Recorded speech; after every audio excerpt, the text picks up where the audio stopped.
एकैछिन तपाईहरुले यो रक्सीको ब्रान्डहरु हेर्नु त।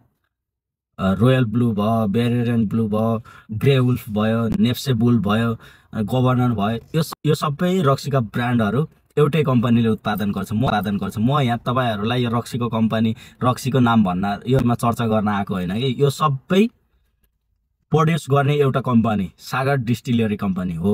अब पोइन्टमा आउँछु म। तपाईहरुले यी मध्येको हर कोही रक्सी खान खोज्नु भयो भने नर्मली तपाईहरुले 3000 भन्दा तलको रक्सी पाउनुहुन्न। यिनीहरुको प्राइस 3000 भन्दा कम छैन है।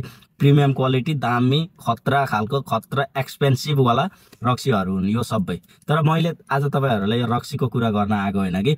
जुन यो रक्सीहरु बनाउँछ सागर डिस्टिलरी लिमिटेड कम्पनी, त्यो कम्पनीको बारेमा कुरा गर्न आएको हुँ। तपाईहरुले यो रक्सीलाई 3000 भन्दा तल कम्तीमा नि पाउनु हुँदैन है।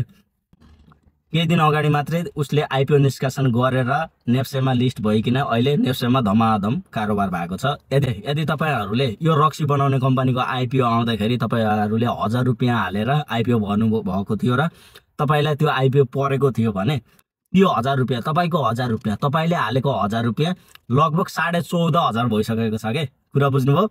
14500 भइसकेको छ। सो तपाईले 1000 रुपैयाँ मात्रै हालेर त्यो कम्पनीको शेयर, त्यो कम्पनीको आइपिओ भर्नु भएको थियो नि, त्यो आज बढेर 14500 भइसकेको छ। अझै तपाईले एक हप्तापछि, एक हप्ता 2 हप्तापछि हेर्ने भने मेबी चान्स 25000, 26000, 30000, 32000 सम्म पनि पुग्ने चान्स छ है। यो ग्यारेन्टी दिएर भन्न चाहिँ सकिन्न, तर एकिङको अनुसार चाहिँ यति जान सक्ने सम्भावनाको हिसाबले चाहिँ भन्न सकिन्छ है। सो अब तपाई आफैले भन्नु त, अहिले 3 देखि 4000 हालेर रक्सी किनेर, रक्सी खाएर मात्तिएर नालातिर एकछिन पल्टिने कि 1000 रुपैयाँमा पाएको शेयर भ्यालु किनेर तपाईले 14, 15, 20, 25000 बनाएर बेच्ने, त्यो तपाईहरुको हातमा हो के। सो सबैलाई बधाई छ जसलाई पनि यो सागर डिस्टिलरी लिमिटेड कम्पनीको शेयर परेको थियो, आइपिओ परेको थियो। आज उहाँहरुको 1000 रुपैयाँको भ्यालु 14500 पुगिसकेको छ र केही दिनमा यो 25 देखि 30000 पुग्ने चाहिँ अनुमान लाउन सकिन्छ।